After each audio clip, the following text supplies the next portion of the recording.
ನಮಸ್ಕಾರ ಕನ್ನಡ ಒನ್ನಿಗೆ ಸ್ವಾಗತ. ನಾನು ನಿಮ್ಮ ಭಾಗ್ಯನಾರಾಯಣ ಬೊಗ್ಗವರಪು.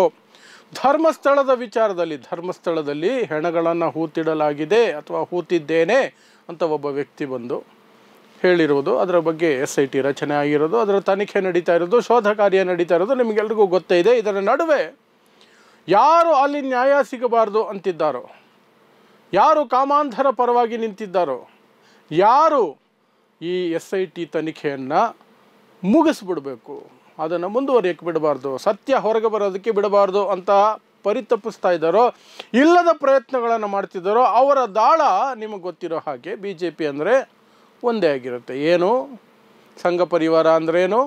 ಮುಸ್ಲಿಮರ ವಿಚಾರವನ್ನು ಎಳ್ಕೊಂಡು ಬರೋದು. MD ಸಮೀರ್ ವಿಚಾರವಾಗಿ ಈ ವಿಡಿಯೋಗಳನ್ನು ಮಾಡಿದ್ದು MD ಸಮೀರ್. ಆತ ಮುಸ್ಲಿಂ, ಆತನ ದುರುದ್ದೇಶ ISIS ಫಂಡಿಂಗು, ಇಂಟರ್ನ್ಯಾಷನಲ್ ಏನೇನೋ ಹೇಳ್ಕೊಂಡು ಬಂದರು. ಈಗ ಒಂದು ರಾಜಕೀಯ ಪಕ್ಷವನ್ನು ಸಹ ಟಾರ್ಗೆಟ್ ಮಾಡ್ತಿದ್ದಾರೆ.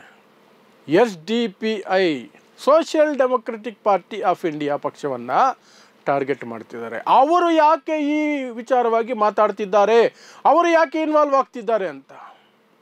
ಇದು ಹಿಂದೂಗಳನ್ನು ಹತ್ತಿಕ್ಕುವ, ಹಿಂದೂ ಧರ್ಮಕ್ಷೇತ್ರವೊಂದನ್ನು ಅವಮಾನಿಸುವ, ಅದರ ವಿರುದ್ಧ ಷಡ್ಯಂತ್ರ ರೂಪಿಸೋದಕ್ಕೆ ಮಾಡ್ತಿರುವಂತಹ ಕೆಲಸ. SDPI ಬಂದಿರೋದೇ ಅದಕ್ಕೆ. ಇದರಲ್ಲಿ ISIS ಇನ್ವಾಲ್ವ್ಮೆಂಟ್ ಇದೆ. ಅಲ್ ಜಜೀರಾದಲ್ಲಿ ಯಾಕೆ ಸುದ್ದಿ ಬರುತ್ತೆ ಅಂತ ಅಶೋಕ್. ಸೊ ಇದೆಲ್ಲವೂ ನಡೀತಾ ಇದೆ. ಸೊ ಒಂದೊಂದಾಗಿ ವಿಶ್ಲೇಷಣೆ ಮಾಡ್ಕೊಂಡು ಹೋಗೋಣ.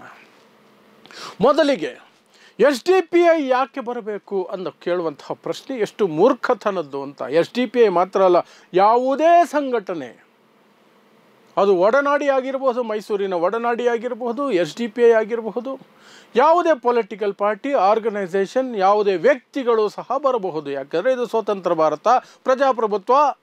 ನನಗೆ ಅಲ್ಲಿ ಅನ್ಯಾಯ ಆಗಿದೆ ಅಂತ ತೋಚಿದ್ರೆ ನಾನು ಅದರ ಬಗ್ಗೆ ಪ್ರತಿಕ್ರಿಯಿಸ್ತೀನಿ, ಅದರ ವಿರುದ್ಧ ಹೋರಾಟ ಮಾಡ್ತೀನಿ. ಸಂವಿಧಾನಾತ್ಮಕವಾಗಿ ಇರುವ ಚೌಕಟ್ಟಿನ ಒಳಗಡೆ ನಾನು ಈ ಪ್ರತಿಭಟನೆ ಮಾಡೋದು, ಹೋರಾಟ ಮಾಡೋದು, ನನ್ನ ಅಭಿಪ್ರಾಯ ಮಂಡನೆ ಎಲ್ಲವನ್ನು ಮಾಡ್ಬೋದು. ಆದರೆ ನೀವು ಮುಸ್ಲಿಮರು ಅನ್ನೋ ಕಾರಣಕ್ಕೆ ಮಾಡಬಾರ್ದು ಅನ್ನೋದು, ಅದು ಸಮೀರ್ ವಿರುದ್ಧ ಮಾಡಿದ್ದು. SDPIನ ಇವರು ಮುಸ್ಲಿಂ ಪಕ್ಷ ಅಂತ ಜನರ ಮನಸ್ಸಿನಲ್ಲಿ ಮೊದಲಿಂದಲೂ ಬಿತ್ಕೊಂಡು ಬಂದಿದ್ದಾರೆ. ಅದನ್ನೇ ಎನ್ಕ್ಯಾಶ್ ಮಾಡಿಕೊಂಡು ಇವತ್ತು ಧರ್ಮಸ್ಥಳದಲ್ಲಿ ಹಿಂದೂಗಳ ಭಾವನೆಗೆ ಧಕ್ಕೆ ತರೋಕ್ಕೆ, ಹಿಂದೂಗಳ ಧರ್ಮಕ್ಷೇತ್ರವನ್ನು, ಧಾರ್ಮಿಕ ಕ್ಷೇತ್ರವನ್ನು ಟಾರ್ಗೆಟ್ ಮಾಡೋದಕ್ಕೆ SDPI ಕೈ ಹಾಕಿದೆ ಅಂತ ಇವರು. ಸೊ SDPI ಒಂದು ಮುಸ್ಲಿಂ ಸಂಘಟನೆ ಅಲ್ಲವೇ ಅಲ್ಲ. ಪೊಲಿಟಿಕಲ್ ಪಾರ್ಟಿ ಅಂದಮೇಲೆ ಒಂದು ಧರ್ಮವನ್ನು, ಒಂದು ಜಾತಿಯನ್ನು, ಒಂದು ಸಮುದಾಯವನ್ನು ನಂಬಿಕೊಂಡು ಯಾರೂ ರಾಜಕೀಯ ಮಾಡೋಕ್ಕಾಗೋದಿಲ್ಲ. SDPIಯಲ್ಲಿ ಹಿಂದೂಗಳು ಇದ್ದಾರೆ, ದಲಿತರು ಇದ್ದಾರೆ, ಕ್ರೈಸ್ತರು ಇದ್ದಾರೆ, ಮುಸ್ಲಿಮರು ಇದ್ದಾರೆ, ಎಲ್ಲರೂ ಇದ್ದಾರೆ. ಎಲ್ಲರೂ ಸೇರಿಕೊಂಡು ಅದೊಂದು ಪಕ್ಷ ಮಾಡಿಕೊಂಡಿದೆ. ಅಲ್ಪಸಂಖ್ಯಾತರ ಮೇಲೆ ಆಗುವಂತಹ ದೌರ್ಜನ್ಯಗಳ ಬಗ್ಗೆ ಜೋರಾಗಿ ಧ್ವನಿ ಎತ್ತಿದ್ರೆ ಅದು ಅಲ್ಪಸಂಖ್ಯಾತರ ಪಕ್ಷ ಅಂತ ಆಗ್ಬಿಡೋದಿಲ್ಲ. ಅದು ದಲಿತರ ಬಗ್ಗೆನೂ ಮಾತಾಡುತ್ತೆ, ಬೇರೆ ಅಲ್ಪಸಂಖ್ಯಾತರು ಕ್ರೈಸ್ತರ ಮೇಲೆ ಆಗುವಂಥ ದೌರ್ಜನ್ಯಗಳ ಬಗ್ಗೆನೂ ಮಾತಾಡುತ್ತೆ, ಎಲ್ಲರ ಬಗ್ಗೆನೂ ಮಾತಾಡೋದನ್ನು ನಾವು ಕಂಡಿದ್ದೀವಿ. ಅದೇನೇ ಇರಲಿ, ಆ ಪಕ್ಷದ ನಿಲುವುದು. ಆದರೆ ಈ ಅಶೋಕ್ ಅಂತವರು, BJP ಅಂತವರು, ಸಂಘ ಪರಿವಾರದವರು ಬಿತ್ತುತ್ತಾ ಇರುವಂತಹ ಬೀಜ ಏನು ಅಂದರೆ ಮುಸ್ಲಿಮರ ಷಡ್ಯಂತ್ರದ ಭಾಗವಾಗಿ SDPI ಬರ್ತಾ ಇದೆ ಅಂತ. ಯಾಕೆ ಬರಬಾರ್ದು SDPI? ಒಂದು ಪೊಲಿಟಿಕಲ್ ಪಾರ್ಟಿಯಾಗಿ, ರಾಜ್ಯ ಮಟ್ಟದ ಪೊಲಿಟಿಕಲ್ ಪಾರ್ಟಿಯಾಗಿ ಅಥವಾ ಬೇರೆ ರಾಜ್ಯಗಳಲ್ಲಿ ಉಪಸ್ಥಿತಿ ಇಟ್ಕೊಂಡು ಆ ರಾಜ್ಯದಲ್ಲಿ ನಡೆಯುವಂತಹ ಬೆಳವಣಿಗೆಗಳಿಗೆ ಪ್ರತಿಕ್ರಿಯಿಸೋದು ಪ್ರತಿಯೊಂದು ರಾಜಕೀಯ ಪಕ್ಷದ ಜವಾಬ್ದಾರಿ ಆಗುತ್ತೆ, ಕರ್ತವ್ಯವಾಗುತ್ತೆ. ಕೇವಲ ಏನೋ ಕಾಟಾಚಾರಕ್ಕೆ ಮಾಡೋದಲ್ಲ, ಅದರ ಕರ್ತವ್ಯ. ಅದು ಪ್ರತಿಯೊಂದು ಪೊಲಿಟಿಕಲ್ ಪಾರ್ಟಿ ಏನೋ ಒಂದು ನಿಲುವನ್ನು ತೆಗೆದುಕೊಳ್ಳಲೇಬೇಕು. SDPI as A political party has A taken stand, ಒಂದು ಸ್ಟ್ಯಾಂಡ್ ತಗೊಂಡಿದೆ. ನಮ್ಮ ನಿಲುವಿದು. ಅಲ್ಲಿ ಅನ್ಯಾಯಗಳಾಗಿದ್ದಾವೆ, ಅಮಾಯಕರ ಹತ್ಯೆಗಳಾಗಿದ್ದಾವೆ, ಅತ್ಯಾಚಾರಗಳಾಗಿದ್ದಾವೆ, ಅದಕ್ಕೆ ಸೂಕ್ತ ತನಿಖೆ ಆಗಬೇಕು. ತನಿಖೆ ಅಂದರೆ ಕೇವಲ SIT ತನಿಖೆ ಅಲ್ಲ, ಸಿಟ್ಟಿಂಗ್ ಹೈಕೋರ್ಟ್ ಜಡ್ಜ್ ನೇತೃತ್ವದಲ್ಲಿ ತನಿಖೆ ಆಗಬೇಕು ಅನ್ನೋದು SDPI ಪಕ್ಷದ ನಿಲುವು.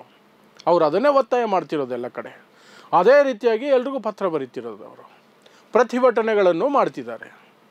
ಸೊ ಅದು ಈಗ ಇನ್ನಷ್ಟು ಬಲ ಕೊಟ್ಟುಬಿಟ್ರೆ ಈ ಪ್ರಕರಣದಲ್ಲಿ ನ್ಯಾಯ ಕೇಳುವ ಪಡೆಗಳಿಗೆ ಇನ್ನಷ್ಟು ಬಲ ಕೊಡುತ್ತೆ ಅನ್ನುವ ಆತಂಕ BJP ಮತ್ತು ಸಂಘ ಪರಿವಾರನ ಕಾಡ್ತಾ ಇದೆ. ಆ ಕಾರಣಕ್ಕಾಗಿಯೇ ಇವತ್ತು SDPI ಬರಬಾರ್ದು, MD ಸಮೀರ್ ಮಾತಾಡಬಾರ್ದು, ಇನ್ಯಾವುದೋ ಒಡನಾಡಿ ಸಂಸ್ಥೆ ಮಾತಾಡಿದ್ರೆ ಅದು ಕ್ರೈಸ್ತರ ಸಂಸ್ಥೆ ಅಂದ್ಬಿಡೋದು. ಹಿಂದೂ, ಮುಸ್ಲಿಂ, ಕ್ರೈಸ್ತ ಇದೇ ಅವರ ಬಂಡವಾಳ ಅಲ್ವಾ, ಇದೇ ಅವರ ರಾಜಕೀಯ ಅಲ್ವಾ BJPದು.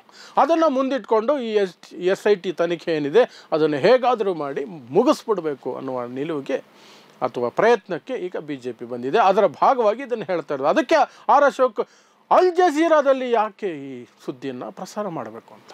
ಅರೆ ಅಲ್ಲೆಲ್ಲೋ ಆಫ್ರಿಕಾದಲ್ಲಿ ಅಂತರ್ಯುದ್ಧ ಆದರೆ ಭಾರತದ ಚಾನೆಲ್ಗಳು ಸುದ್ದಿ ಮಾಡಲ್ವಾ? ಅಲ್ಲೆಲ್ಲೋ ನರಮೇಧ ನಡೆದರೆ ಅಫ್ಘಾನಿಸ್ತಾನಲ್ಲೋ ಇನ್ಯಾವುದೋ ದೇಶದಲ್ಲಿ, ಅಮೇರಿಕಾದಲ್ಲಿ ಏನೋ ಗಲಾಟೆಗಳಾದರೆ, ಯುರೋಪ್ನಲ್ಲಿ ಏನೋ ದಂಗೆಗಳಾದರೆ ಅದರ ಸುದ್ದಿಯನ್ನು ಇಲ್ಲಿ ಮಾಡೋದಿಲ್ವಾ? ಒಂದು ಸುದ್ದಿ ಸಂಸ್ಥೆಯಾಗಿ ಜಗತ್ತಿನಲ್ಲಿ ಏನಾದರೂ ವಿಶೇಷವಾದ ಘಟನೆಗಳು ನಡೆದಾಗ ಅಥವಾ ಸುದ್ದಿ ಮಾಡಬಹುದು ಅಂತ ಆ ಸಂಸ್ಥೆಗೆ ಅನ್ನಿಸಿರುವಂತಹ ಘಟನಾವಳಿಗಳು, ಬೆಳವಣಿಗೆಗಳು ನಡೆದಾಗ ಸುದ್ದಿ ಮಾಡ್ತೇವೆ. ಅದು ಇಂತಹದೇ ಪ್ರದೇಶದಿಂದ ಮಾಡಬೇಕು, ಇದು ಮಾಡಬಾರ್ದು. ಆದರೆ ಅಲ್ ಜಜೀರಾ ಇವ್ರ ಪ್ರಕಾರ ಮುಸ್ಲಿಂ ಚಾನಲ್, ಹಾಗಾಗಿ ಮಾಡ್ತಿದೆ. ISIS ಇನ್ವಾಲ್ವ್ಮೆಂಟ್ ಇದೆ. ಎಷ್ಟು ನಾನ್ಸೆನ್ಸ್ ನೋಡಿ. ಧರ್ಮಸ್ಥಳದಲ್ಲಿರೋ ವಿಚಾರಕ್ಕೆ, ಧರ್ಮಸ್ಥಳದಲ್ಲಿ ಆಗಿರೋ ರೇಪ್ ಮರ್ಡರ್ಗಳಿಗೆ ISIS ಅವರು ಬರ್ತಾರಂತೆ. ಸೆನ್ಸ್ಲೆಸ್ ಆರ್ಗ್ಯುಮೆಂಟ್ ಅನಿಸಿದ್ರು ಸಹ ಆ ಆರ್ಗ್ಯುಮೆಂಟನ್ನು ಒಪ್ಕೊಂಡು ಈ BJPನ ಗೆಲ್ಲಿಸ್ಕೊಂಡು ಬರ್ತಿರುವಂತಹ ಜನ ಇದ್ದಾರಲ್ಲ, ಆ ಧೈರ್ಯದ ಮೇಲೇ ಇವರು ಈ ಆರ್ಗ್ಯುಮೆಂಟನ್ನು ದಿನ ಬೆಳಗಾದರೆ ಬಿಡೋದು. ಈ ವಿಚಾರದಲ್ಲೂ ಈಗ ಅದನ್ನೇ ಮಾಡ್ತಿದ್ದಾರೆ. ಹೇಗಾದರೂ ಮಾಡಿ ಆ SIT ತನಿಖೆನ ಸ್ಟಾಪ್ ಮಾಡಿಸ್ಬಿಡ್ಬೇಕು. ಇದು ಹಿಂದೂ ವರ್ಸಸ್ ಮುಸ್ಲಿಂ ಮಾಡಬೇಕು. ಆಗ ಇವರಿಗೆ ರಾಜಕೀಯ ಲಾಭ ಸಿಗುತ್ತೆ.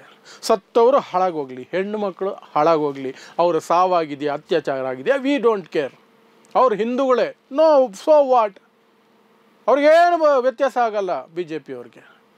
ಯಾಕೆಂದರೆ ನೀವು ಉದಾಹರಣೆಗಳನ್ನು ದಿನ ಬೆಳಗಾದರೆ ನೋಡ್ತಾನೆ ಇರ್ತೀರಿ. ಎಲ್ಲಾದರೂ ಒಬ್ಬ ಮೇಲ್ಜಾತಿ ಅಂತ ಕರೆಸ್ಕೊಳ್ಳುವಂತಹ ಕ್ರಿಮಿಗಳು ದಲಿತರ ಮೇಲೆ, ಹಿಂದೂಗಳೇ ಅಂತ ಕರೆಸ್ಕೊಳ್ಳುವಂತಹ ದಲಿತರ ಮೇಲೆ ದೌರ್ಜನ್ಯ ನಡೆದಾಗ, ಅತ್ಯಾಚಾರ ನಡೆದಾಗ, ಕೊಲೆ ನಡೆದಾಗ ಇವರು ಯಾವತ್ತಾದರೂ ಅದರ ವಿರುದ್ಧ ಒಂದು ಸ್ಟೇಟ್ಮೆಂಟ್ ಕೊಟ್ಟಿದ್ದಾರಾ?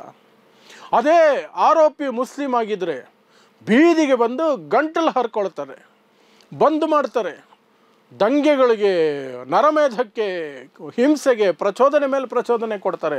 ಹಿಂದೂಗಳು ಮೇಲೆ ದೌರ್ಜನ್ಯ, ಹಿಂದೂಗಳ ಮೇಲೆ ದೌರ್ಜನ್ಯ. ಈಗ ಸತ್ತವರು ಸೌಜನ್ಯನೂ ಸೇರಿದಂತೆ ಅವರೆಲ್ಲ ಹಿಂದೂಗಳಲ್ವಾ? ಆದರೂ ನಾವು ಮಾತಾಡಲ್ಲ. ಯಾಕಂದರೆ ಅಲ್ಲಿ ನಮಗೆ ಯಾವ ಲಾಭನೂ ಕಾಣ್ತಾ ಇಲ್ಲ, ಯಾವ ಲಾಭನೂ ಇಲ್ಲ. ಈಗ ಲಾಭ ಕಾಣಬೇಕು ಅಂದರೆ ಮುಸ್ಲಿಮರನ್ನು ಎಳ್ಕೊಂಬರ್ಬೇಕು.